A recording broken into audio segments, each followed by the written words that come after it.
We've flown to the other side of the globe. Sydney, one of the most glamorous destinations in the world, is welcoming more British visitors than ever before. But it's not all golden beaches, sweeping surf and happy holidaymakers. There's drama. God, what happened? Well, they say one of the engines was shut down. Drunkenness. If I put a match to you there, mate. I've had one Crown Lager. Crown. And a vodka. A double vodka. And distress. It's the beginning of my holidays. I'm doing nothing for Mother's Day except sitting here at the airport. Welcome in Australia.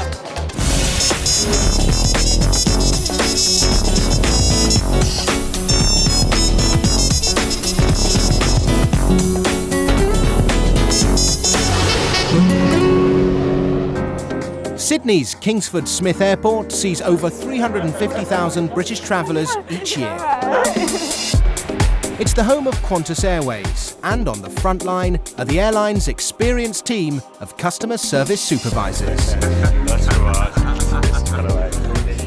The British are absolutely mad about Australia, so much so that they tend to overstay their visas sometimes. They come in droves here, and when I check them in, they always want to come back. My 3 travelling tips for our customers: be on time, bring your passport, leave the attitude at home. At the London check-in, Minus is dealing with a passenger who appears to have turned up a day late for his flight. What happened yesterday? You tried to check in yesterday too? Checked in yesterday, right?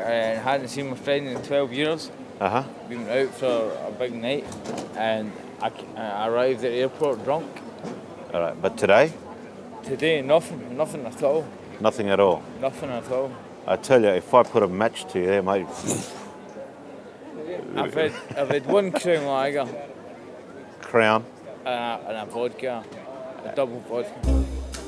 3 fingers, 2 fingers, or no? Minus doesn't buy Paul's story and sends him away to sober up. But as his shift is ending, he asks fellow supervisor Guy to keep an eye on him. This passenger, McIntyre, they offloaded him. He's coming to check in on the QF1 today, and the post was holding him up.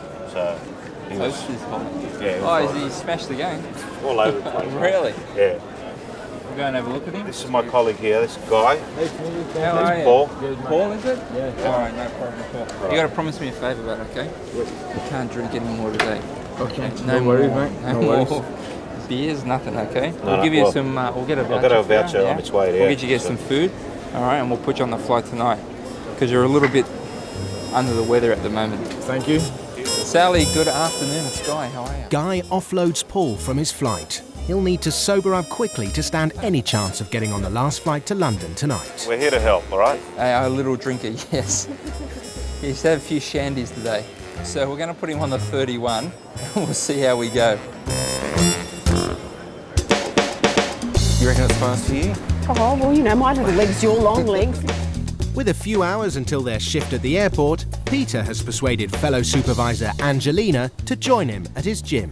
If I come in here before I go to work, it's kind of an opportunity to sort of like set your mind for the day. Even come in here after work, you know, things have just gone haywire and crazy. It's just nice to come in here and walk it all off. Pete said, come along and see what it's like, you know, come along, you know. I'd like to do it. Maybe we can do it together. No, I couldn't stand it.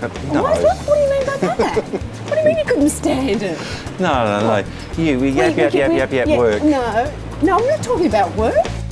And to prove her point, Angelina pushes herself to the limit. I'm lost for words. I can't talk to you anymore now. I just have to take it. My legs are giving up. First time for everything, Angie. Yeah. No sooner has Peter arrived at work than he spots a lady in distress. Hello, my name's Peter. Can I help you? I'm just very upset because it seems like my daughter should have arrived here at 10:25 this morning. Right. Then I got here and it said 11:48 and I came back in time for 11:48. But a minute after that, my daughter rang and she's in Auckland. She was transferred to an Air New Zealand flight, is that right? I don't know, she just got off the plane and was ringing me because she was upset, and she was upset for me waiting here. Peter discovers her daughter's flight from LA has been grounded in Auckland due to bad weather. She's very upset because she's tired She wanted to get home in good time because she's back at work tomorrow. Also, we might have been able to have rest of Mother's Day together. Now it's all ruined for me. I'm doing nothing for Mother's Day except sitting here at the airport. She's now booked on Air New Zealand Flight 105, which is scheduled to arrive in Sydney at 5 p.m. this evening. I'm really sorry. I know it's not much of a Mother's Day for you. What you need to, you've got something else planned now, have you? Nothing. I'm so sorry about all of this. I hope you have a nice day. Meanwhile, Angelina's also in the thick of it, with passengers who've got problems after booking a domestic flight over the internet. I booked over 4 months ago to fly to Brisbane with 5 people, and we've apparently been offloaded onto an international flight, which requires a lot more ID, immigration, passports, etc. 3 of them have photo ID, but Gia Ward and her daughter haven't brought theirs with them. We both have passports at home, and had we been told we were flying international, we would have brought our passports. It just requires a simple something or other on the computer that says Terminal 1 is an international terminal. Please bring photo ID. Duh. But when they actually make the booking and they read through their booking, it is all written there. Well, if there's 10 pages of fine print, who's going to read that? That's where the problem lies, and this is why this happens all the time. And it happens, 5 to 10 times a day. I'll talk to the immigration officer and see what they say. That's all I can do for her. I only want these ones But here. before that, Angelina collects the ID they do have in the hope that immigration will let them travel together. Okay, I'll show them all to them so that they can see it all. I'll be back in a few minutes. Okay. Why the carry-on so much? She must know what she needs to do. If it's happened 15 times a day, it's just ridiculous. Okay, Mr. Burke, they said no, so if you want to travel on this one, we have to move quickly now. Okay, bye. While 3 of them are rushed through customs, Gia Ward and her daughter are left behind. I'm a bit upset with immigration because they can say yes on that matter sometimes, and I really wanted her to say yes for them, being a family of 5. Angelina then gets Mrs. Ward and her daughter on the next domestic flight to Brisbane. It's all fixed up, fees are waived. Okay, thank you very much. She hopes that waiving the rebooking fee will soften the blow. There was a fee of $33 each to do that change, but I waived it. Well, yeah, go on. It's 60. I mean, It's not our. There is nowhere on that piece of paper does it tell us to have our. I understand that. Passport. But we have things in place that have to be followed through. I'm just telling you Yeah, that but I've waived what, that the whole money. world knows that things are in place, No, well, no, probably the whole world doesn't know No, things are in place. so- But I'm just letting you know that I've waived that for you, just to let you know, ma'am. That's all I've said. I'm saying Well, to you. That's I all. hardly think it's worthwhile mentioning. Okay, honestly. fair enough. Fair enough. If that's how you feel, that's fine. Well, that's how all I feel. Well, okay. Well, I had to tell you because that's what's in place, and we charge when we change bookings. We charge. Right. Okay. The booking's being changed because of your mistake. But where do you? Why is it our mistake? Why is it our mistake? Because we booked a domestic flight from Sydney to Brisbane. Right. I don't need a passport to fly in my own country, But it's an international flight going we weren't domestically. told that. We weren't told that. Maybe that misunderstanding was there. I apologise if it was. Can you see it written? That's the Well, only no, information we've been I know that, but given. on our Is it on there? No, it's not on there. Right. No.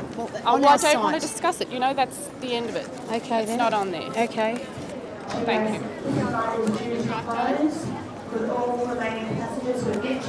I'm lost for words myself. I don't know what to say. I think I maybe I'll just sit down for a few minutes. Oh my God. Out on the tarmac, the flight to the South Pacific island of Vanuatu is ready to leave. But there's a problem in paradise. A cyclone has hit the island and shut down the airport. Saying that the eye of the cyclone is actually over Vanuatu and it's not moving. So they can't even say when we're going to fly out. They can't even tell us whether Vanuatu's still there. Vanuatu is a popular destination for couples getting married, and many of the stranded passengers are wedding guests. My best friend's getting married on Tuesday, and she asked me to take the wedding dress out with me so that her fiancé wouldn't see it, and also so that she'd know it would be there safely and everything before she got there, because the last thing she wanted was to get there and the luggage go astray. We have a wedding to go to in Vanuatu tomorrow at 4 o'clock, and our flight's been delayed due to a cyclone. We went to school with a guy that's getting married. Luckily, him and his fiancée are already over there, and their immediate family's there. But there's about 15 of us on this flight. Best man Chris receives a call from the nervous groom. It could be. Yeah, good. We're still at the airport. Well, we might get a flight at 3, or we've got no idea. But with no let-up in the tropical storm, Air Vanuatu is left with no choice but to park up the plane for the day, leaving the passengers to bed down and hope that tomorrow brings better news. At Qantas Departures, Guy suddenly realises he's let his guard slip on the drunk Scottish passenger. I just got a call now from our people downstairs that Mr. McIntyre has somehow found his way airside. So he's at our transfer desk airside now, so through Immigration and Customs. Now, I think this is probably my mistake. I've probably left his old boarding pass in his travel documents, and he's pulled it out and he's gone through. You're well,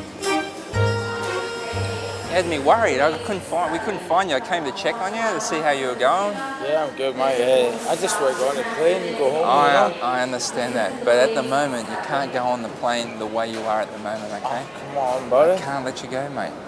I know it's a bit of a bummer, but you're going to have to drag your heels here for a few hours. Can I just go on a plane, go to sleep? You can, tonight, I promise you. All right, you go sit down, okay? Yeah, I'll get you a glass of water and have a sleep, okay? And I'll come back and see you later on. There's your water. This is what you call, all right. This is what you call hospitality. And there's your ham sandwiches, okay? It's a ham sandwich salad. But listen, cheers, chef. Listen, you got to do me a favour, okay? No more alcohol. You promise me that? I promise you. Otherwise, you'll be stuck here. I promise you. Okay? I promise you. All right. Have something to eat, have a drink, lie down and sleep. I'll come back and see you here tonight, okay? Oh, yeah? With your boarding pass. And I'll put you on the plane, okay? Thank you. No problem. Have a sleep, okay? This is a good man. Cheers, lad. I'll see you later, okay? Alrighty. Obviously, that's what his main aim was, to get on the earlier flight to London, so instead of waiting until 10 o'clock tonight. Paul may be feeling confident, but he's still got to pass Guy's final inspection in a few hours. It's dusk over Sydney, and as passengers wait for the storm to pass in Vanuatu, and Paul sleeps off his hangover, on the tarmac, a drama is unfolding. A Client Airlines plane on its way to Bangkok has been forced to turn back and make an emergency landing. Inside, the passengers are reliving their mid-air drama. You know, we were halfway across Australia going to Bangkok. Captain came onto the tunnel saying that we've got engine troubles. Well, they say one of the engines was shut down. And they said they were dumping fuel and coming back in. Out all over the bloody clouds, right?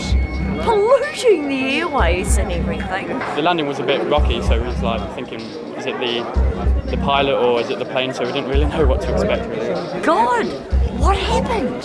As the ground handling agents, that's what Qantas engineers are trying to find out.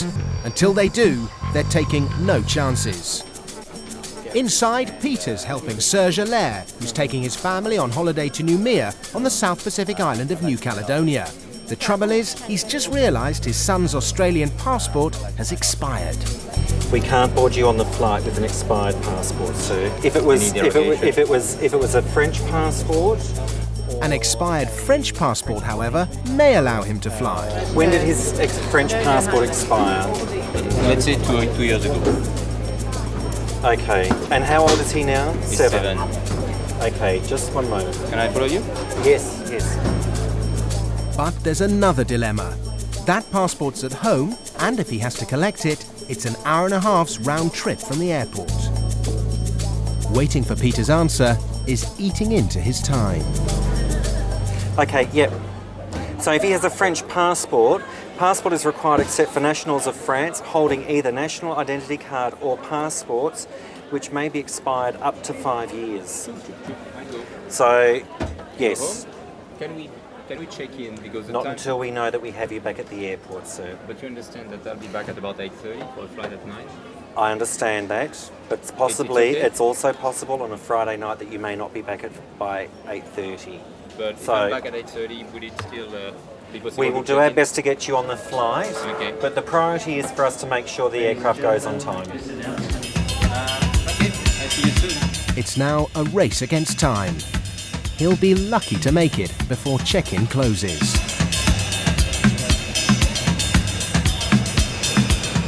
Outside, Qantas engineers investigating why Client Airlines 747 had to make an emergency landing have just found the cause of the problem. A piece of the engine has broken off and sheared through the casing.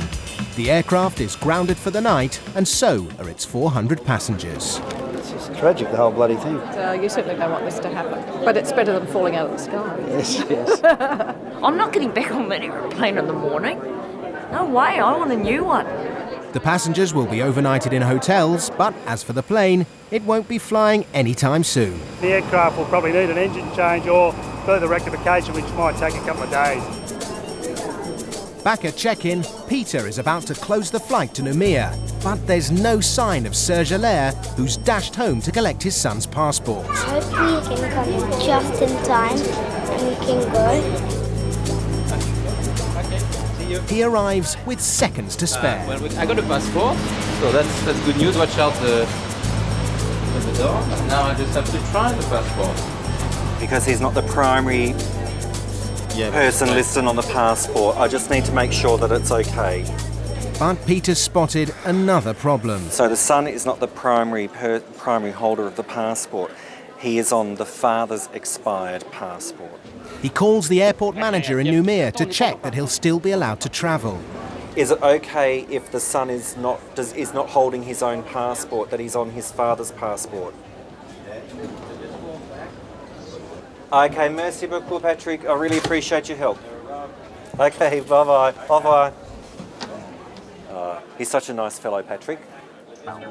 I've checked with our airport manager in Noumea, and he said that's okay. Feels good. Feels better. No problem. What I'll do, I'll leave you there with this. And you have all your other documents? All right. The man from Noumea has said yes, and little David Henry can go on his family holiday. It's the end of an eventful night, and Guy is about to find out whether Paul McIntyre has sobered up enough to get on the last flight to London. Well, obviously we're going to have a look and have a chat to Mr. McIntyre now and see if he's coherent, if he's not slurring his words, if he can walk in a straight line without bumping his head. So hopefully everything will be fine. How are you? Yeah, well, better, thank you. You feeling a lot better? Do you have a bit of a sleep? Yeah, listen. Yeah? A bit embarrassed, but I really appreciate your help and what you've done for us. Yeah. Cheers, no problem. I'll come back in a little while and take you down there. Right. Okay? No worries. Cheers. Satisfied that he's fit to fly, Guy makes sure Paul gets straight on the plane without falling off the wagon. That's it, he's all the way home and he'll be staying dry until Singapore, at least I hope. The following morning brings an important day for Carmen, who's been working for Qantas for 15 years. After 7 years as a customer service supervisor, Carmen's applied for a promotion, which will take her from the floor to the coordinator's position in management. Thanks, Pete. Good luck, Carmen. Thanks. See ya. I just think I could actually make a difference. I think it's nice to apply the hands-on experience that you have from coming up through the ranks to actually blend that in with the management role. But just before she goes for her interview, she's called back to take care of a disabled passenger who's checking in for the London flight. So we've got your chair tagged. That's obviously the best thing for your chair. I know it's a bit disruptive for you, and I'm sorry about that, but I'll just hope it's there at the other end. I'll put all those comments in as well. Since Deborah broke her neck 9 years ago, she's been totally reliant on her personalised wheelchair. But Qantas policy states that she has to check hers in and use one of their aisle chairs to get to the plane. I'd like to know who made the rule up and whether he has a clue about people that are stuck in wheelchairs. It's not like I can get up and walk a few steps. These are my legs, and to see them disappearing up a corridor is a bit worrying. Some airports are designed to be able to take it at the aircraft door, which was obviously more preferable for Deborah, needing her own chair. The difficulty is here that a check-in agent or someone from the ramp has to actually carry that chair down some metal stairs, so obviously that's a safety issue for us as well. I think it's a load of health and safety is just an excuse. We have to look after everyone, including Deborah, so the best way is to transfer her to an aisle chair here, and we'll take her down to the aircraft that way. Look at it. I've got to sit in that for an hour. Nice. And it's grim. It's going to be grim. I just know it. This is our lasting memory of Sydney. All right, we need to transfer you now into the other chair, so we might just go to another area. Ladies and gentlemen, due to increased security measures. Hang on. What would you do if I was really fat? Really fat. I've said goodbye, and I'm praying to the wheelchair god that he leaves it at Singapore for me.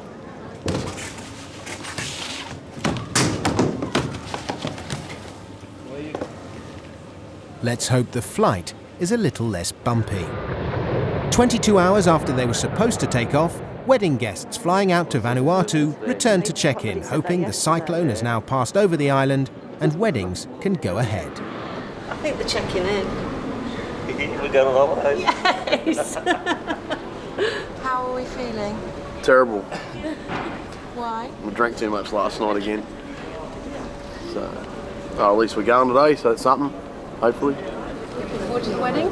Yeah, they've moved it to Saturday and for us, so makes it a bit easier. We decided that if we didn't fly out today, we wouldn't go at all. We'd just change it and take the holiday at another time and miss the wedding.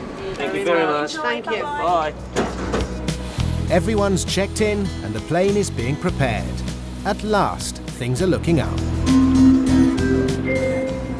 Having the attention of passengers travelling to Port Vila. We do regret to advise passengers that at this stage all the operations at Vila Airport are still being checked, that they are operational. And for safety reasons, we will not be departing from Sydney until we get the okay that everything is operational. Hey, feeding. We are anticipating on a 2-hour delay, but at this stage we're looking at a 10 o'clock departure.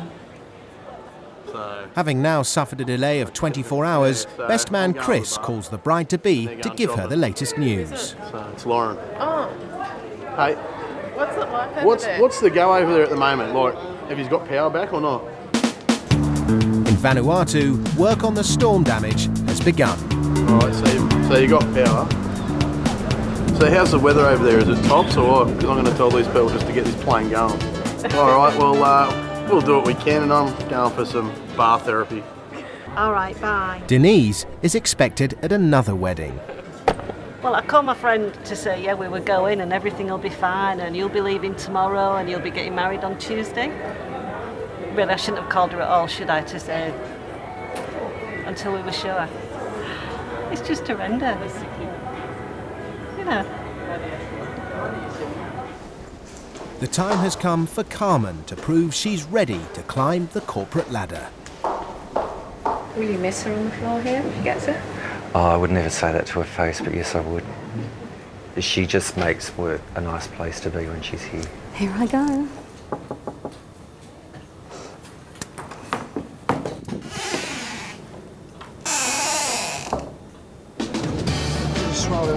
Okay, yeah, it is swollen.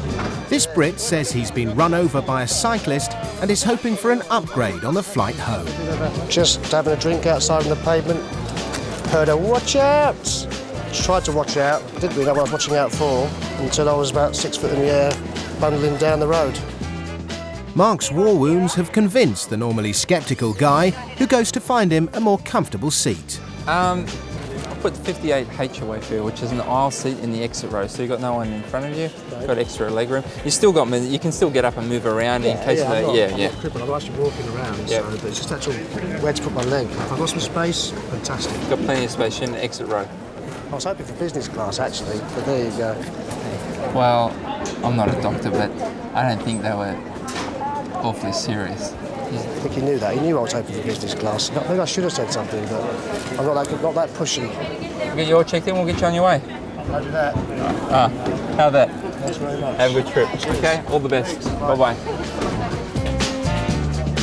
Having got his legroom seat, Mark momentarily forgets his limp, until he sees Guy is still watching. I think he's having his on. But like, hey, no harm done. The Air Vanuatu plane is still grounded, and Denise isn't optimistic. You're going to cry. Good morning, ladies and gentlemen. For those passengers travelling on Air Vanuatu, flight NF11, Qantas flight 375 to Port Vila. I am happy to tell you that we are ready to board now.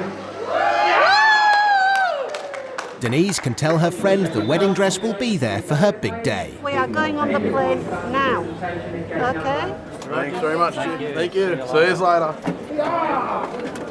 Thank you. Thank you. Bye. Bye. See ya. After a 26-hour delay, all the passengers are finally on their way to Vanuatu. Meanwhile, Carmen emerges from her interview. That's over. How do you think you did? Oh, I think I went all right. Got a bit of a laugh with a few of the things when I went out on a limb. Shame it wasn't in that room. I think I needed all the help I could get. It'll be 24 hours before she finds out her fate.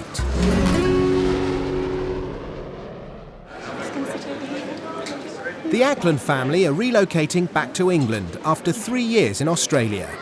They planned to leave 4 months ago, but baby Tilly's premature birth in the middle of the Rugby World Cup final delayed their departure. Dad and I, her grandfather, were at the final watching the game, and Kate was busily keeping her legs crossed and trying to prevent the early onsets of labour. So Tilly was actually born 2 days later in the end. Weighing little more than a bag of sugar, Tilly will need special care throughout the long-haul flight. She uses oxygen continually, so Qantas have organised lots of oxygen on the plane, and we're just trying to get security to say whether they'll allow the scissors through or not through, because we have to reapply the tape on her cheeks quite regularly. September 11 proved that terrorists can actually hijack a plane with nothing more than a Stanley knife and small metal instruments.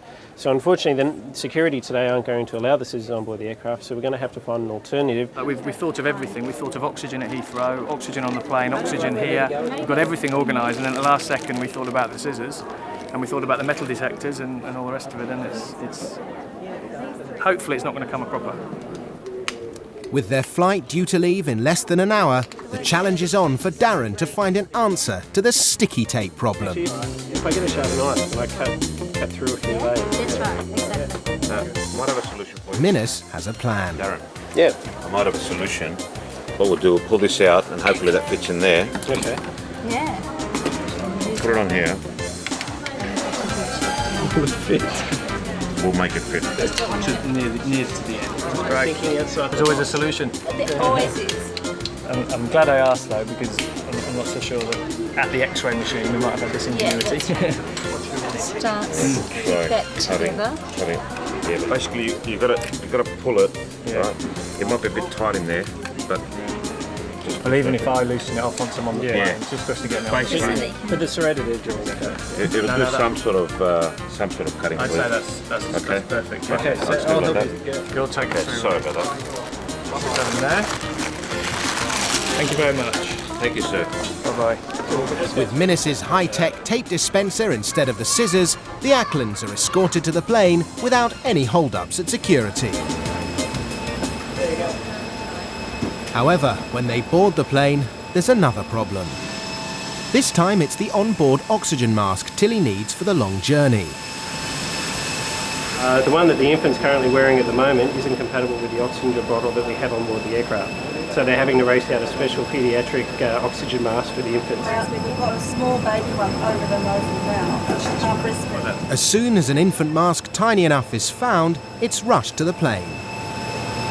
Unfortunately, it has cost the flight a 35-minute delay, but we'd rather delay the flight than send the aircraft on its way not fully prepared for an incident like this. The Acklands are homeward bound at last. Superstar DJ Pete Tong has just arrived from Melbourne to play a gig in Sydney tonight. As part of a world tour, it's literally a flying visit. You know, it's a fantastic thing to be able to do, you know, tour around the world playing music to people. Some of the amazing parties in some amazing places, but it does become, it's tiring, you know, and you're often in and out of cities for just a matter of hours. Coming to a place like Sydney and having to leave tomorrow it winds me up, but it's a great place to play. As Pete sets off for tonight's gig, You guys, throw your stuff on here. Irish music and dance troupe Rugby are heading home to Dublin after their 6-week tour of Australia.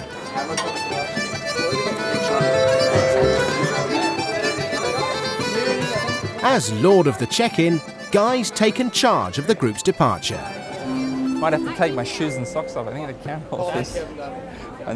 And while he's organising their bags, they decide to give the check-in staff an impromptu farewell performance.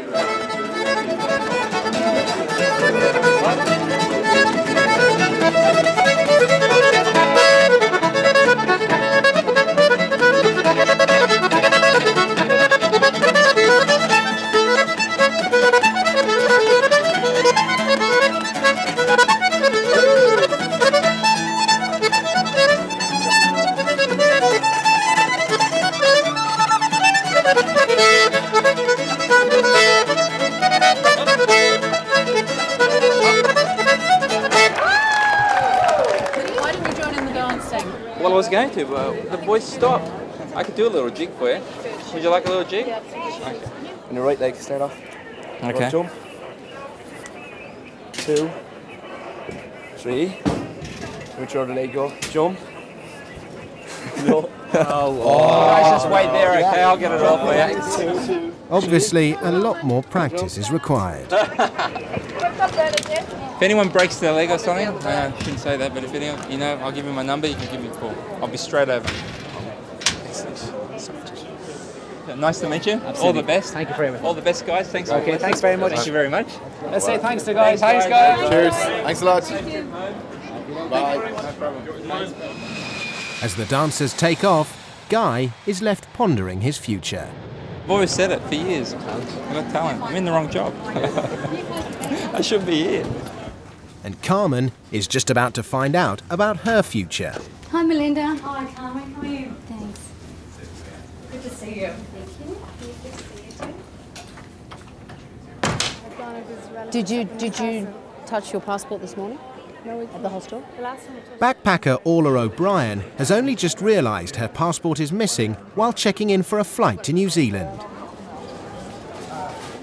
This is the next worst thing to being in an accident and having your horrible underwear on, opening your bag in the airport. If the passport isn't found, she'll have to fork out another £80 to get an emergency replacement.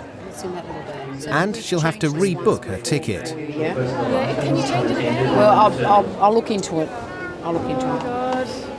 While Orla digs deep in every bag, Angelina calls the Irish consulate in Sydney. But I'm getting all this Irish music going on here. God, how embarrassing.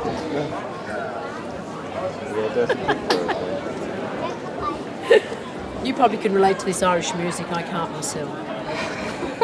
I have my moments when I'm just a bit scatterbrained and then I'm back to organised again, so it's just one little moment to forget something. I've tried a couple of times. Despite several attempts to get through, Angelina is kept on hold. I'll just get a taxi over to the consulate. Well, yeah. If they answer, then we can work it out, and you can go and get a new passport. But there's nobody. It's just if you want to operate it on one, and I get that music, and then it cuts out. Having missed her flight, Orla leaves the airport in search of her lost passport. Thanks very much. Bye. It's decision time for Carmen, but has she got the job? She's giving nothing away until she gets to the office. Hey! Well, What happened? what's the story? No, I'm staying here. Carmen, I could have had your position, for goodness sake. I could have been here now for another year. Bad luck. But not everyone's disappointed. I'm sad for her that she didn't get it, but I'm glad for us that she didn't go. She would have been great up there, but I tell you, I'm more than happy that she didn't get the job because we're not going to lose a good person. Back at check-in, a round-the-world traveller is in danger of being barred from the London flight. He's drunk enough that if you were sitting next to him, you would feel very uncomfortable. Okay, so you should have a talk to him. I'll go and see how he is, what it looks like, and if he's okay. Okay. And he's up there with the yellow t-shirt. Yeah. You've spoken to him? Yes, I have. I've told him the damn this morning. Okay. Well, just want to have a word because I know you've had a bit to drink. That's fine. Yes, I had. Yeah, that's fine. It was my farewell night. So. That's fine. I've got no problem with that. But as long as you stop drinking from now to the flight. I have total respect, I can tell you that. Because I can assure you, the crew will not take you. And not only that, if you get offloaded, or if they decide not to make the travel, you could be in big trouble, federally and that. So that's why I've just got to sort of pull you aside and let you know that's where the problem is. All right? Okay. Yeah. Okay. I totally understand you, and I promise you I will not be a so I will shut up and I will.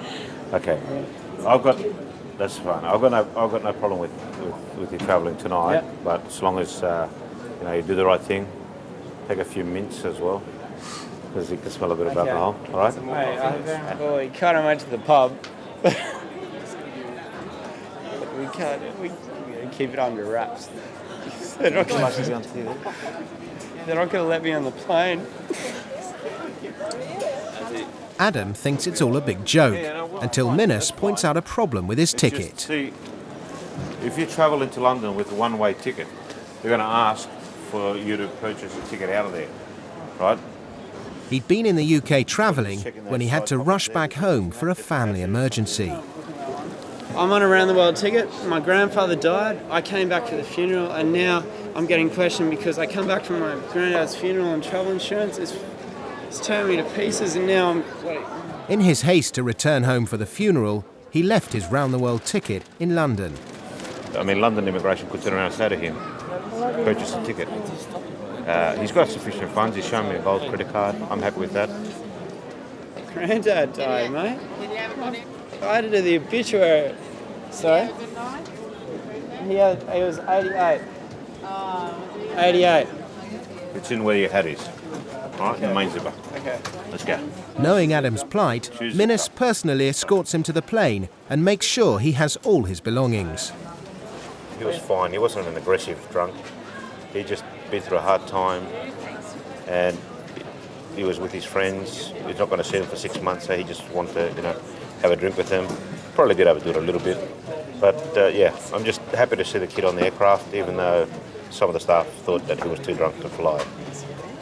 With all planes out of Sydney now airborne and much of the city asleep, Pete Tong is up on stage partying hard with his thousands of fans.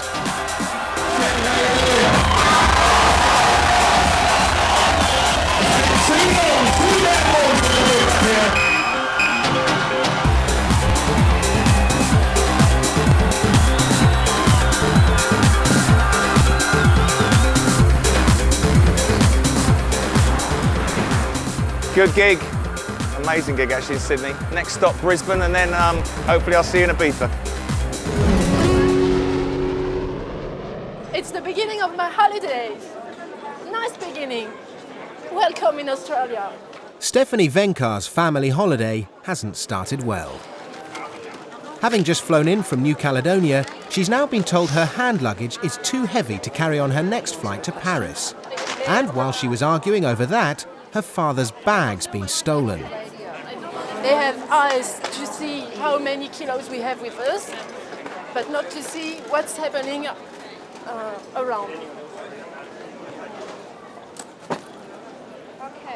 Okay, we found your father's bag, all right? So there's no need for you to be upset at all. But despite the good news from Anna, Stephanie is still unhappy about her hand luggage. Can you explain me the difference between 2 bags and 1 bag? Yes? You wouldn't like 12 kilos to hit your baby? No, but 7 kilos is the same. No, it's not. The consequence will be the same. Okay. The regulation is 7 kilos. That is the regulation. That's what we have to abide by. We're not doing it to be awful to you personally. We are doing it to maintain our own level of safety. I'm sorry, I'm very That's tired okay. now. I thought you might be tired. And you are tired?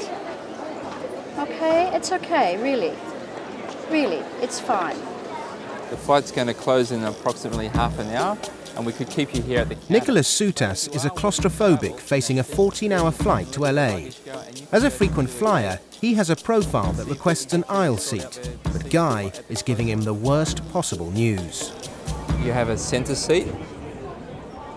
Now, I need to know if you are willing to travel in that centre seat. That's another bit of intimidation. You know? I'm not trying to intimidate you. It is. You're saying to me, well, you know, are you willing to do it when you guys are not doing anything to satisfy me? Now my anxiety levels are up, my stress levels, you know, sort of like, you know, flipping out, and now I'm sort of like concerned about how I'm going to travel. Why, if it's already on your profile that you requested for claustrophobic reasons, that you booked well and truly in advance, why it's not sorted out? Yes, it is in your profile that you're claustrophobic. However, in saying that, it's a request. It's not a guaranteed seat, it's a request. With every other airline, it's not an issue. With Qantas, I have to go through this every time I fly Qantas. In all customer satisfaction process, they would take heed.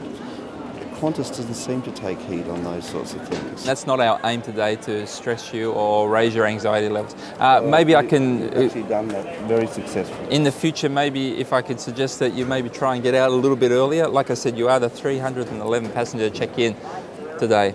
They put a note on my boarding pass that they'll try and accommodate me, but there's no guarantee.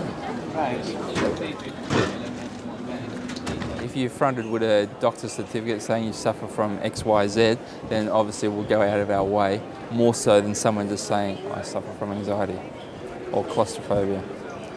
Because I could walk up, or you could walk, anyone can walk up and say, I suffer from claustrophobia and I want an aisle seat.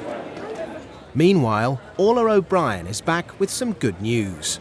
After losing her passport the previous day, she retraced her steps and found it. I got it back. I was just so relieved, so relieved. She can now continue her travels in New Zealand. As the sun shines down on Vanuatu, the islanders are still clearing the trail of debris left by the cyclone. With 3 days until their friends get married, Denise and Dave have time to get over the stress of all the delays. Sexy? Very nice. And just a short distance away, their fellow passengers are already at the wedding of Lauren and Adam, which was postponed until they could get there.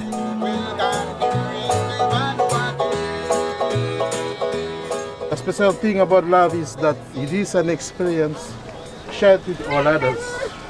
Lauren? With this ring, I'm married you. I'm married. I now declare you husband and wife. No one's going to ever forget our wedding. Anyone that came or didn't come is never going to forget it, because I remember, Lauren and Adam's wedding, they were a Cyclone, we were stuck for 2 days in Sydney Airport trying to get over here. It's going to be something that no one will ever forget. It was good, I'm glad we made it, and I think that it would have been a much smaller wedding, but no, it was good. A few days later, Denise and Dave toast the wedding of their best friends. The boat that we're on today is, it was the Spirit of Australia. The America's Cup Challenger for 1992. We took it to San Diego. To help get over the disappointment of not being promoted, Carmen and her colleagues have arranged an afternoon sailing around Sydney Harbour. Back in 1987. Among those on the boat with Carmen are Minus, Peter, Angelina and Dana, Anna and Guy. That's great.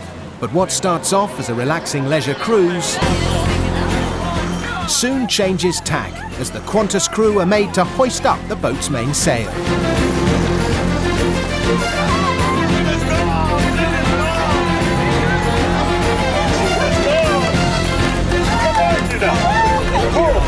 I've got it all going on here. What have you got wrapped around there? Well, to any of your concern, I would like to have what I'd like to have on. Thank you. Would you like that? What happened there? That's the driver's fault there. It's very, very calm at the Greek Islands. This is pretty rough and choppy. And it's not long before Carmen's mind is far from the cut and thrust of the airport. It's great. It's exhilarating. What are we doing? It's a bit strenuous.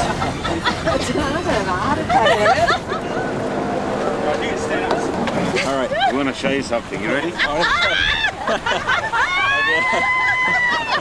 You ready? I'm going to take off my glasses. Anyone got some magnifying glasses? We thought this afternoon we would be here to celebrate your new appointment to the coordinator's job. However, it didn't work out the way we wanted it, the way we all wanted it, but it's worked out in our favour because we get to keep you, okay? So we're celebrating. So we're going to celebrate. Okay. That you're with us. That you're going to stay here with us. She's a jolly good fellow. She's a jolly good fellow.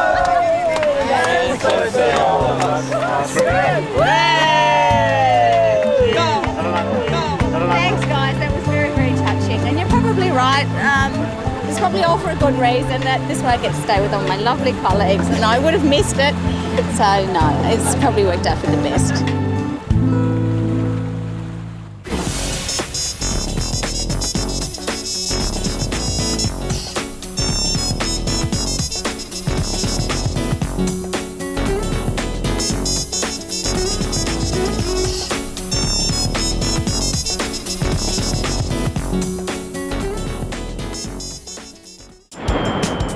Holiday Airport's gone down under to one of the most glamorous locations on the planet, where the men are tough. It doesn't give a rat's. And the women are tougher. If you don't get me on this flight, I'm going to miss my sister's wedding. Where Brits come for the trip of a lifetime. I just want to go on a holiday, you know what I mean? It's a place of emotional reunions and traumatic departures. I want to kick a few.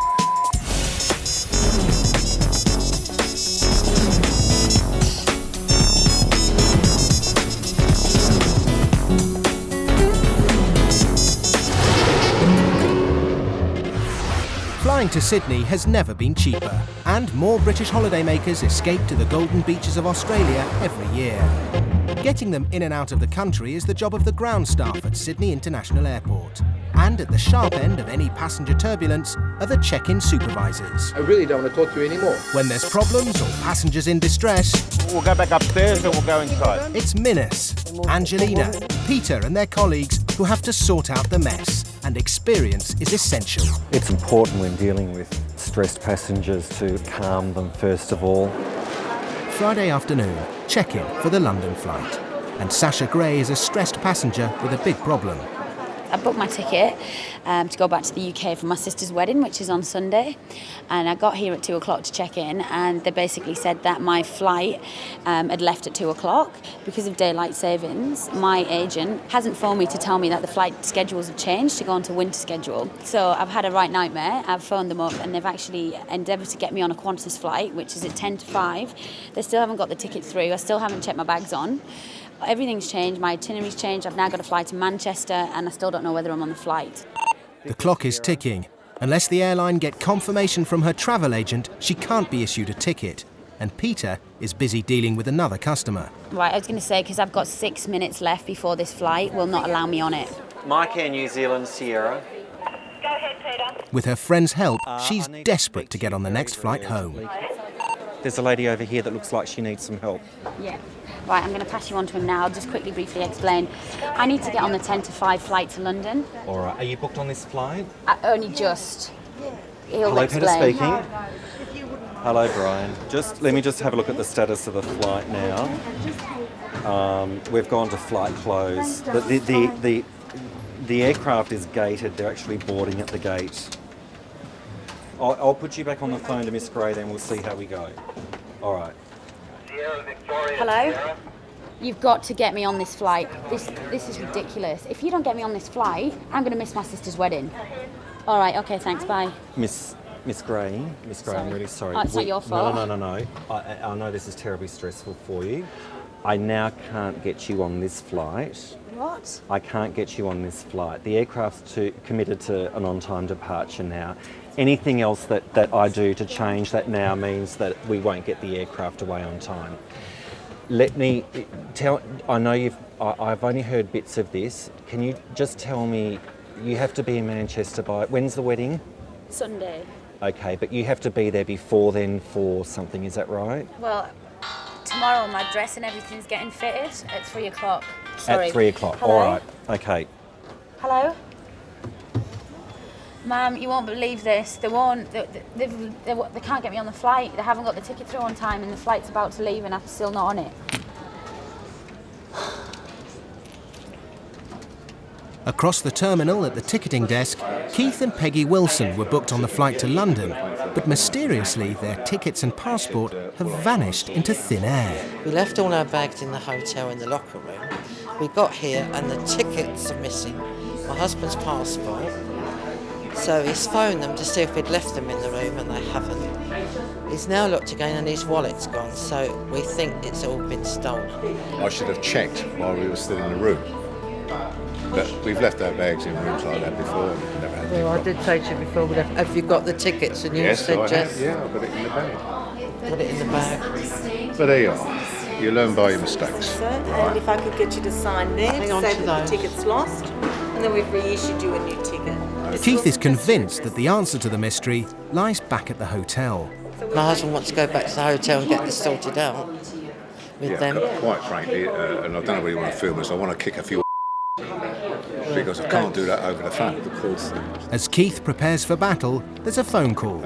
It's the head of hotel security. Speaking, is that Rob? Right. No, right, okay, I'll go along with that, but, you know, that's still no good to me, is it? The wallet's gone and the passport and cash and airline tickets have all gone. Can you go back to the same hotel, or we can look after you and get you a hotel for you? That's what they're arranging, and they're going to pay for it, I think. Oh, the Shane hotel, went is up. it? Are they going to do that for you? I think that's what's happening. Keith, what's happening, please? What happened, Mr. Wilson? Right, they've searched all the tapes, there's nothing on there. They've searched the digital thing for letting in, and there's nobody that's been in there that shouldn't be in there. And they've got the tapes of everybody that's gone in there, from outside and from inside as well. And there's nobody searching the case. And I said, it's not been opened the whole time. So I just said about a room. He said, well, we'll fix that up for you. Don't worry about it. So we're going back to the hotel. Go back to the hotel. Well, I'll tell you what, I need a cigarette and a drink. Well, once we get this sorted out, you can have both. I don't know where we go, but you can have both. I'll have a cigarette outside and a drink inside. Meanwhile, Sasha is still desperately trying to get home in time for her sister's wedding. Peter's here and he said the only options I've got are getting on a Vienna flight, which that's probably not going to happen now, or getting the flight tonight at 10:15, which I don't know about what the connection, but the problem is getting from London to where I live before the shop shut, before I can, well, my mum's going to have to pick up my dress and I'm going to have to wear it how it is. You know, it might not even fit, it might be too small, it might be too big, but that's another forfeit that I'm going to have to go through because of this mess up. You know, what about my nails, my hair? That might sound pathetic to you, but it's all big when you're a bridesmaid for your sister, you know? I'm very, very, very angry. I know you spent your whole afternoon on this, but this is because of your company that this is messed up. I'm still the one being put out here. Am I going to be compensated for this? Am I going to be compensated for the fact that I can't do any preparation for my sister's wedding on Sunday? I mean, you know, do you care? I'll quickly talk to my mum. I'll put her on. Hi, Mum. Disaster. Well, I've managed to get on the 10 o'clock flight via Singapore. I get into London at 12:15. I'll be in Manchester for 3:15. Hang on, 2 minutes, ma'am. Yeah? Okay, thanks. Bye. Absolutely useless they are. All right, ma'am. Okay. Love you. Bye. She's having a hernia, bless her. It's her job. Tell me a wedding that goes without a hitch, or it's all plain sailing. I'm not really, I mean, I'm getting home, that's the main thing, but I'm not going to have anything done. That's what really upsets me, you know, like no nails, no nothing. If the whatever it is downstairs that does nails is still open, do you want me to check that for you? Yeah, might as well. Right, okay. Thank you very much. Although Peter can't summon up a plane, he can get Sasha started on her bridesmaid preparations. Well, I thought I'd got out of all the crap that goes with weddings because I've been here, but obviously this is my payback. Cinderella, you will go to the ball.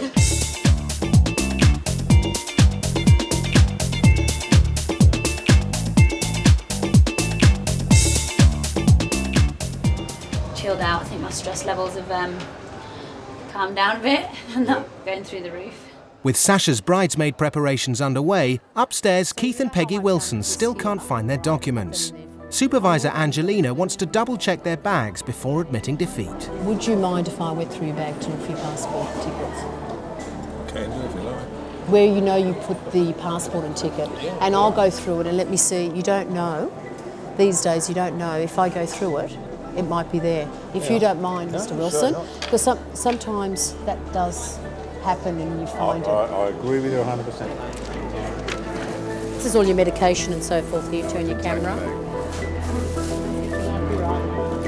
You're supposed to get ice for that. I hope I've put everything right, but anyway, it's all in there for you now. But thank you very much. We've done it 3 times. With that possibility ruled out, Keith and Peggy are stranded and have no option but to return to the hotel. With her nails polished and her plane boarding, Sasha has 39 hours to make it to the church on time. I'm glad I'm getting on there. I'm panicking until I'm flying.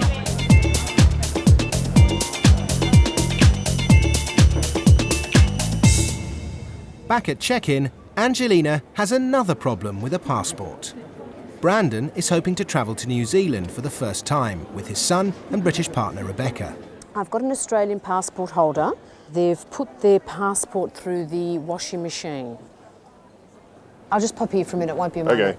Well, we're just going to New Zealand for a holiday, and we had a bit of a problem because the passport, I had to take the passport into a shop for identification, and it was in my pants and it went through the wash, you know. Some stupid piece of paper gets in the way, and it's all there, the piece of paper's there, it just happened to have gone through, got a bit messed up in the wash, you know.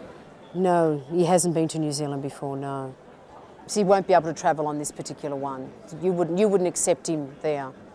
Okay, thanks a lot for your time. Okay then, bye. How'd you go? No, they won't accept it here. There's another flight leaving in a few hours, but without a new passport, Brandon's going nowhere. I mean, she was nice and all that, but, you know, I mean, it's not her fault. Stupid idiots, though, you know what I mean? I mean, you know, it's pedantic, isn't it? You know what I mean? This day of age, you know, you type in the bloody numbers of the document, you know, okay, there's the picture of the guy, he's him, you know what I mean? I mean, isn't it stupid? First stop, the mugshot. Yeah, 4 hours sleep. It's gonna be another bad looking passport photo.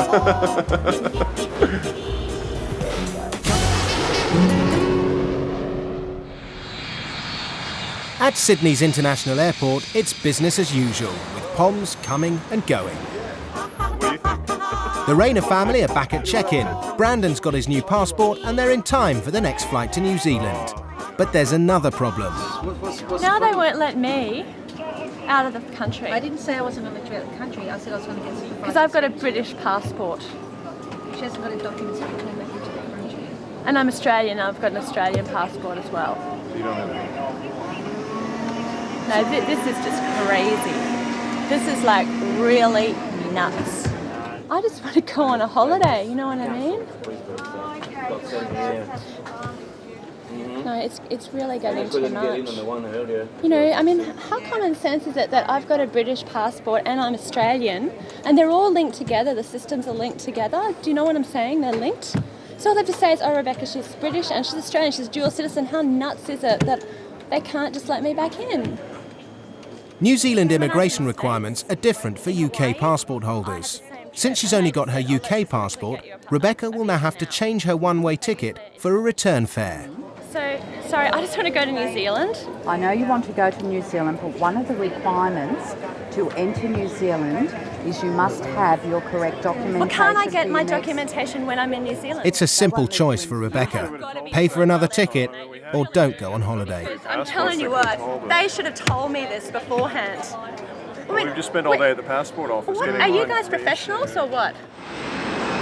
Outside, temperatures are also rising as more Brits pile in with 3 things on their minds: sun, sand and surf. It's a top destination for surfers from all over the world, including the best of our homegrown talent. I'm Russell Winter, I'm UK's top surfer, and basically I'm just here to do some professional contests, and I'm off to Newcastle, around Sydney, and I'm travelling with my girlfriend. Yeah. Russell may be top dog in the UK, but down under, he's up against serious competition. If he's going to succeed, he must produce the best surfing of his life. Today's the day, you know, the main event, so basically I feel like I'm ready. Yeah, it's going to be hard, but I mean, I'm used to competing against these guys. I've been doing it for a few years now, so obviously the Aussies are some of the best competitors in the world. You know, I'm just going to be trying to hassle around them and try and, you know, push them off a few waves, and they'll be doing that to me, so it's a bit of a fight out there, but, you know, just try and go out there and fly the flag for Britain, really. Come over here, I'll just check you in at this counter over here. Keith and Peggy Wilson are back at the airport, and a miracle has happened. The ticket, the money, the wallet, everything. And you open that. Zipped it open like that. Yeah. Took out my slippers, which are there. They were on the top, yeah. They I were remember on top. those, yeah. And I remember my that, box of pills. Took that, yep. And there, in the plastic bag, was the tickets, wallet, passport. Where you had left them. They were just there. But we have a theory, my wife and I. Yeah. Keith's theory is that his passport, tickets and wallet had been stolen at the hotel, and when they returned, the thief slipped them back inside their bag. Well, yeah, you're on your way. Keith believes his documents must have been replaced during the short period between checking into the hotel and going to his room. But with no proof, there's nothing the Wilsons can do. Across the terminal, Mancunian Jeff Merton has received some bad news about his golf clubs. Well, I'm annoyed because I get here, my luggage is barely, it's about the right sort of amount. She's not charged me any excess on my luggage, but she wants to charge me excess on my golf clubs. And I've not paid for them to come all the way here. If I'd known I was going to pay excess to start with, I've only played 4 rounds of golf. I might as well left my golf clubs in the UK and not bother with them. It's now going to cost me best part of $600 to get them back to UK. And that's not on, it's not right. So no, I'm not too happy. I don't think anybody would be in that situation. So I'm going to send them on accompanied baggage. Unaccompanied baggage is Jeff's cheapest option, but it's still not ideal. Hi. I've been told I've got to come and see you because despite not having to pay for them from Manchester to Heathrow, from Heathrow to Bangkok, from Bangkok to Sydney, on the same round ticket, I've got to pay for them from Sydney back home. Okay. I don't know why, but that's the way it is. So I've brought them down here for you to be as lenient as you can with me because I'm only a very poor plumber. Not a problem. Just put it on the scale. So I'll just lay them down. And what are the items? Golf clubs. Golf clubs, portable sporting equipment. Yeah, sporting. So your final destination is? Manchester. Manchester. Do they go on the same flight that I go on? No, the way unaccompanied baggage works, it's an airport-to-airport service. It'll travel in about 5 or 6 days. It travels on a standby basis to you. Right, so totally it's going to cost me 290 Australian dollars and 33 130 pounds. So it's going to cost me 170 quid to get my own tackle back home over and above where I paid to bring it out. Well, I have to do it, aren't I? Can't got a choice. It's up to you. Haven't got a choice, but I'm not very happy about it. But it's not your fault. I don't blame you. Probably saved me money this, because while I've been doing this, my wife's not been down the back shopping. It's cost me a fortune, but it saved me money. Qantas carries 28 million passengers a year on its domestic and international flights. And it's not just the British passengers who have problems at the airport. In the domestic terminal, there's an old lady in distress. And this time, it's Supervisor Ralph who comes to the rescue. Remember where I'm going. All right. Don't remember. Do you remember what time? Do you know what time? What time? Are you going on an aeroplane this afternoon? No. I want to go down and catch the train. The bus. Do you live in Sydney? I live in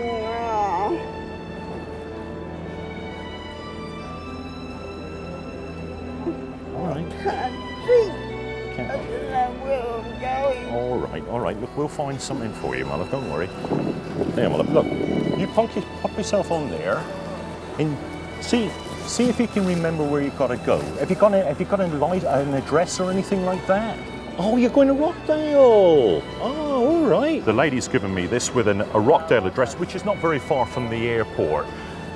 I don't think I'll put her on a bus. I think for good measure I might put her in a cab charge and get one of the girls to make sure, because she's really, she's lost. It could be my mother or somebody else's mother, and I thought at the time the safest bet to do would be to make sure she was looked after there. Okay, so there's your boarding card and your passport. For check-in agent Sharon and supervisor Minnis, today's a special day. Hello, how are you? Good. Guess who's coming in today? Who? John Travolta. You're joking. No, I'm not. He's bringing in his 707. So he's not coming in as a passenger? No, he's flying the one that's coloured up in Qantas colours. Fantastic. Yeah, you know what a big fan I am of his. Rebecca's bought her return ticket, and now the Rainers are on standby for the next flight. But there are only 2 seats available. Well, we've had to do a bit of manoeuvring. We only had 2 seats left. We've contacted the captain to see if he can accommodate one of those staff members in the flight deck. He has okayed that, so that frees up another seat for you guys, so we're able to get you away. Oh, wow. Thank you. Finally. So I'll just go and get your boarding passes for you, and if you'd like to bring over your bag, Mr. Rayner.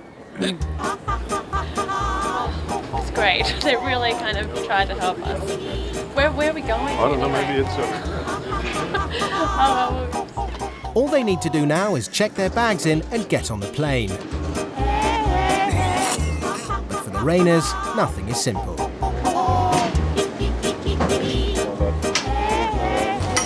Yeah, I Put that one in the out, ticket but- wallet. You know the ticket wallet, the ticket that you bought. Oh, I Okay. put that in the... You just put that back in the bloody suitcase. Oh, you didn't. You didn't. Oh, Jesus, we need it. Oh. Oh, for God's sake. They put the ticket that they had to buy. But it'll be safe there. I forgot about it. No. Do we get our luggage before we go out of customs? No. No, you don't. Dana must intercept the bag before it reaches the plane to avoid a costly delay. 49, I'm on my way out to the gate, that's going gate 9. The last bag, they had their onward ticket in the side pocket, so we've contacted the November to hold the bag down on the tarmac, and I'll come down and get the ticket out of the pocket.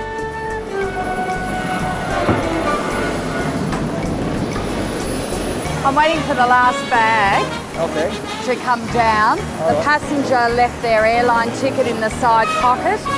Okay. It was the last bag that came down from standbys. Huge bag. Huge black bag. Yeah. It's already gone. Where's it gone? I don't know.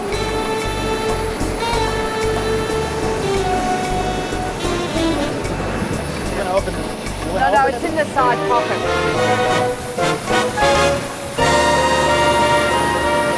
Just in the nick of time. She's got the ticket, now she just needs the Rainers. But they've disappeared. I'll just go upstairs. Those last passengers through. You've got everyone. Oh, crikey. I told them to wait upstairs for me, but they're on board.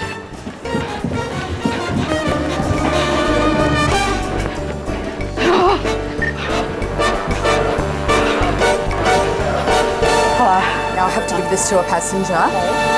That was very close. Okay, now can I get my breath?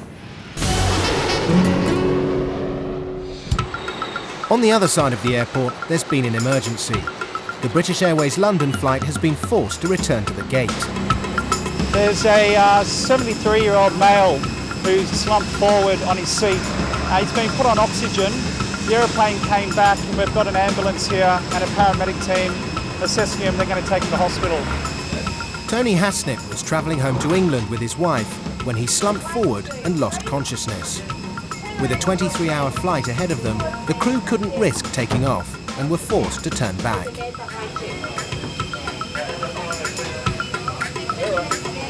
All we need to do is get more fuel and there'll be a delay on the flight. With an ill passenger, they do what you need to do. The flight is delayed for 30 minutes. Tony is taken to hospital with his wife. They won't be going home until doctors give Tony the all clear and declare him fit to fly. The good thing is we hadn't taken off. If we'd taken off, we don't know what might have happened and how long it would have taken them to get back to a hospital. Since the ambulance came, the paramedics, he's been taken off. He's looking quite good now and he's going to hospital, and his daughter-in-law is actually on the way to the hospital to meet him. So, happy ending. With 540 international flights a week going to 77 destinations in 33 countries, the Qantas supervisors are constantly dealing with passport and ticketing issues. In the terminal, Supervisor Anna has been called to check in. There's an Australian citizen who was born in Croatia who's not got the right ticket for his journey to Europe. I've rocked up with a one-way ticket. Now they're telling me I can't fly unless I have a return ticket. I'm an Australian citizen. It's the most ridiculous thing I've ever heard. The gentleman has arrived at the airport and he's going to Zagreb in Croatia, and he's an Australian passport holder. He's holding a one-way ticket. The requirements for that country is that people that arrive in that country need to show proof that they're leaving the country. So he must be holding a return or an onward ticket. We will not uplift you unless your documents are in order. There's one problem. I've got like $500 Australian on me. And if you're telling me I have to purchase a ticket back, that's probably $1,100, $1,200 or at the minimum, which I don't have at the moment. And so I can't see how that's going to work. Check-in supervisor Minus has arrived to see if he can sort things out. There are restrictions, right? And at the moment, the restriction is the fact that you're travelling on an Aussie passport. Even though you're born in Croatia, the Croatian government requires you as a passenger to have a return ticket or... The Croatian government doesn't give a that's the Croatian government doesn't give a rat's. The next phone call we're making will be the Consulate General.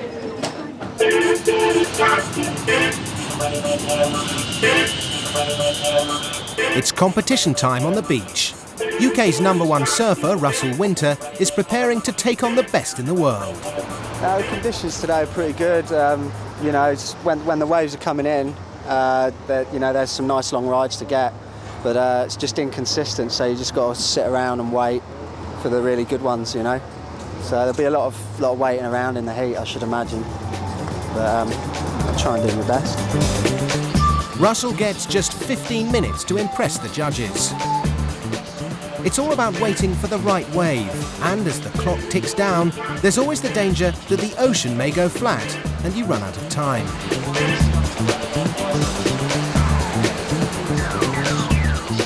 Russell doesn't start well. With only 5 minutes left, Russell has to make his mark now, or he'll be on the next flight home.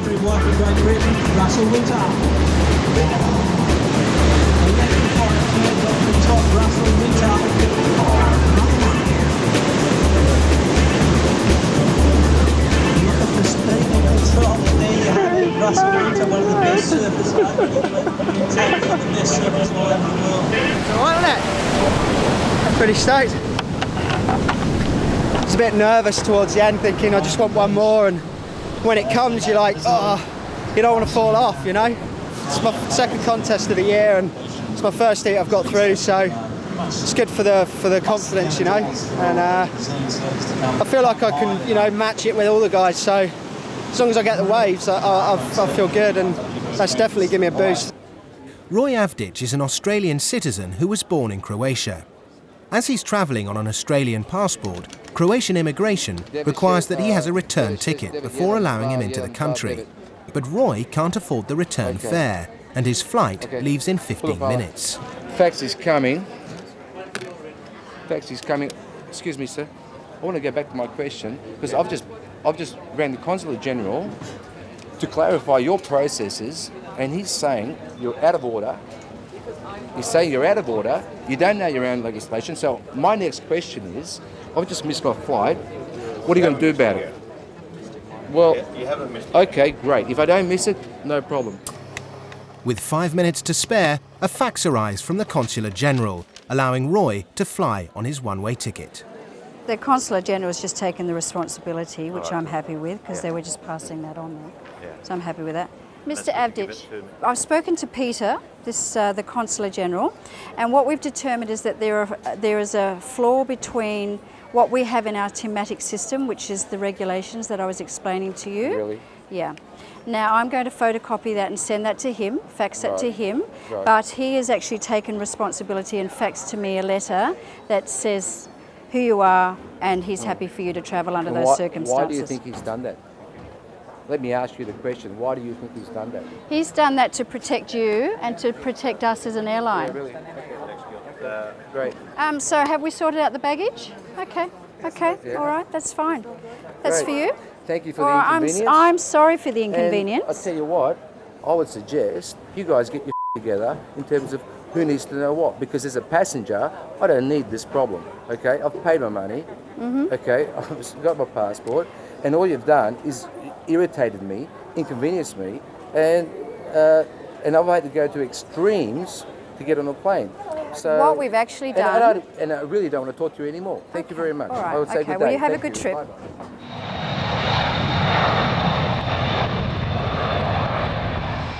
Back on the ground, there's more drama. Airport security has been called to gate 35. But Minas is on hand to calm a very stressful situation. Yeah, the lady, from what I can understand, she's come in this morning from Singapore. She's taken ill this morning, so they've taken her away to hospital. As you can see by the thing here. Yeah. She's been taken to hospital. Yeah. And she's come back to catch a flight, but she hasn't eaten all day, she was saying. And when she went and got food, she didn't realise the flight was due to leave. They were paging her, so she was running around in the terminal, she's saying. Yeah. And when she came to the gate where it departed from, she didn't see the aircraft, so she panicked and put the door. Yeah. We're just gonna see. We're gonna have to get delay handling or something to take her back up to the sales desk and rebook her on tomorrow's flight. Wai Ying Chan missed the boarding time for her flight. In her panic to try and reach her plane, she opened a security door and blundered into the restricted area. With the airport authorities satisfied that Wai Ying poses no threat, Minas books her onto the next available flight to Hong Kong tomorrow. At arrivals, it's a busy day, and the Patet family from Surrey have just arrived. They're on the final leg of their holiday. Went down to Perth, over to Ayers Rock, climbed Ayers Rock. Just come from Port Douglas, where we swam over the Great Barrier Reef. It was quite an experience. It's a holiday of a lifetime. It's the third week of the holiday. We're looking forward to Sydney and particularly climbing the bridge. That's something that's been a challenge to us all. The Harbour Bridge climb has become Sydney's most popular tourist attraction. 134 metres high, with 1,439 steps, getting to the top is going to be quite a challenge for the Patet's youngest member, Shelby. I'm sure I can make it. I don't care if it's tall, I'll make it. Tomorrow is also Shelby's birthday, so the view from the top is going to be extra special. The arrivals hall at Sydney's International Airport is the setting for many emotional family reunions. An increasing number of Brits go in search of a new life down under every year, leaving their friends and relatives behind in the UK. Paul Mills moved to Sydney 5 years ago with his wife Elma and £200 in the bank. Now he has a job, a house and a baby boy.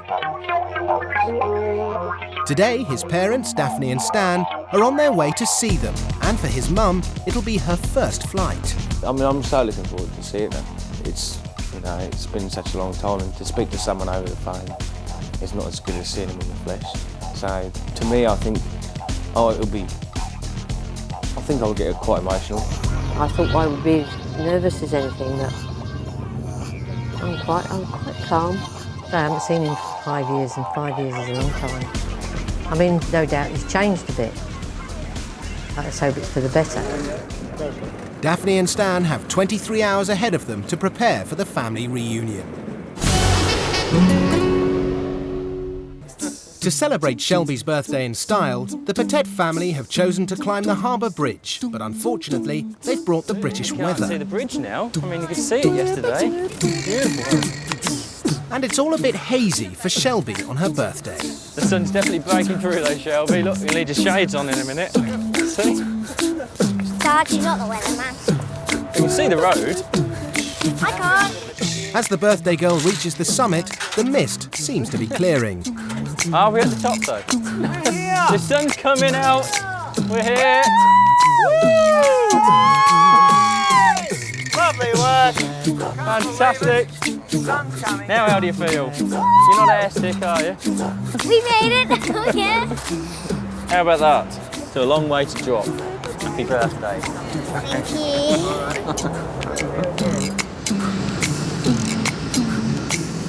Although the bridge is shrouded in fog, Back at the airport, it's business as usual. Australian Rugby's celebrated fly half, Steve Larkham, has been stopped at check-in. Well, I left Canberra this morning with the Brumbies team, and I actually left my passport in Canberra. They've put it on the next flight up here. It's going to be arriving shortly. They're going to get someone to courier it over from domestic. Rugby fanatic and supervisor Ron steps in to assist the veteran rugby star. Just to get an update on the 63, we're waiting on a passport at Seamless. We're all on time there for that flight. Copy that, thank you. I'll let you know once we've got the passport in our hands. Stephen's travelling with his league-topping squad, the ACT Brumbies, to South Africa to defend their title. But without his passport, he's going nowhere. You haven't seen anything yet? No. Okay, looks like we've got about 7 minutes before departure and we still haven't yet located this passport. All right, let's check it out. It hasn't landed yet. Okay, really? It's due in at 10:30. What time's your flight out? 10:30. Oh, isn't it? It is quite close, but I think Ron's assured me that it's going to get here. And So you've got the rest of the Brumbies team at the gate and they're refusing to board unless Steve can go. So no team members have boarded yet. Well, no one's boarded yet. I tell you what, the team all sticks together because all the guys are down at the gate and they're not going to go unless you're okay to go. Have you got your tickets and passports? Well, my wife has. All right, She's specialist taking care of these things. Oh. Last week, Tony Hasnett caused a Boeing 747 to abort takeoff when he collapsed due to dehydration. Now, with the all clear from the hospital, Tony's ready to fly home. The tickets, we had to come off the flight from... Oh, that's all right, yeah, we'll last just use week. them. Booking's already redated in here. So Mr and Mrs Hasnett. Mrs Hasnett, how are you? Just a moment, thank you. Remember Yeah, last she was week? so Yeah, kind you to were a bit us. stressed last week. Still am. How are you, all right? You're looking a lot better than you were last Oh, week. sorry. Nice to see you. I can't thank the stewardesses. Well, really, we can't. Well, that's what we're here for. We're grateful for the very fast response. So the decision taken by people to get me off and then actually to do it. And you're back? The rugby superstar is still waiting for his passport. The stakes are high. The delay is costing £1,000 a minute. There's a plane load of passengers on the tarmac and the ACT Brumbies title defence in the balance. Has Ron made the right call? We're right on departure time now, 10:30. Nathan, I'm over here with Brad at Seamless. We're waiting for that passport. Anything as yet? Yeah, on the Bay 1 waiting for the aircraft. Can't see it yet. Copy, we're all standing by over here at Seamless, so give us a call on this channel once you've got the passport and you're on your way. The passport has changed from the CSM's hand to Nathan's hand. He's now opening the door. Just confirm the door is now closed. He's getting in the car. Copy that. This is Ron at Seamless. I believe Nathan has the passport and he's on his way. Is that correct? Yes, he should be just selecting first gear, maybe going into second gear. That's a fantastic description.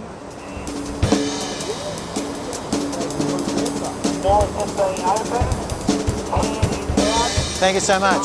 Okay, we're off. We got the passport here. Stephen Larkin, is it valid? Good news. Off we go. Okay, we're down at Seamless. We got the passport now. We're just heading through the customs barrier. Are we still holding?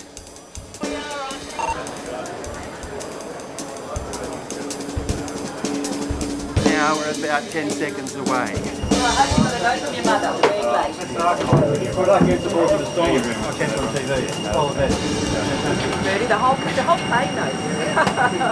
Okay, Brad, thanks very much. Just give my regards to all the domestic crew down there.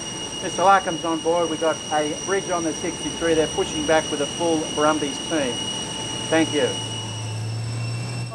After a good night's sleep at a Sydney hotel, Wai Ying Chan is off to continue her holiday. And just to let you know too, we've blocked out the seat next to you so you can have a bit of a stretch out, okay? All right, okay. It's nice to meet you. You take good care of yourself, all right? And when I come to Kuala Lumpur, I'll come visit you. Yeah, sure. Okay? You have a nice day. I will. Thank you. Bye-bye. Thanks, Kathy. Bye-bye. This time, Minas is taking no chances. Okay, we're down here on the right-hand side, so we'll just... For For the Patet family, it's the end of their amazing holiday. I suppose having the bridge on the last day in the morning meant an early start, but it was great. And even though she's going home, Shelby's in a positive mood. But I'm still looking forward to go home, see my friends again, and to be back to normal time. Thank you.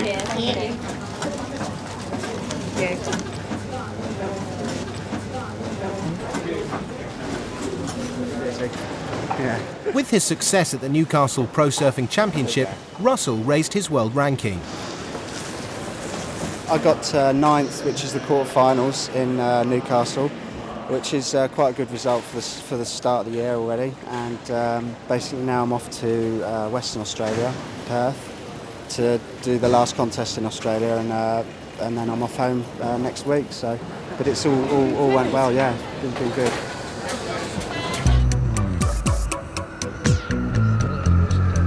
After 5 years, 23 hours, and her first ever flight, Daphne is reunited with her son, and the grandson she's never seen.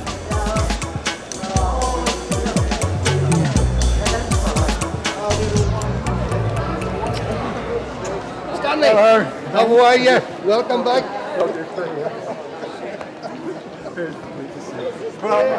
Yeah, Pops, it for you, mate.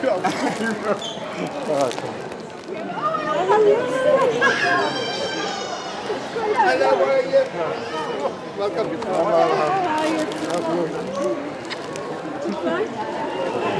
Mum, I love you.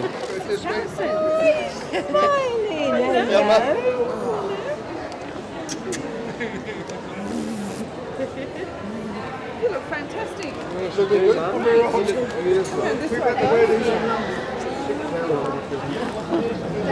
Yes, dear. He's beautiful. It's like he was when he was little. This looks like Paul, doesn't Yes. it? He's lovely, isn't he?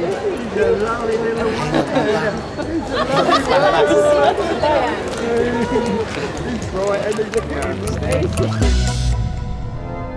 Sasha did make it to the church on time to be head bridesmaid at her sister's wedding, and there wasn't a hair out of place.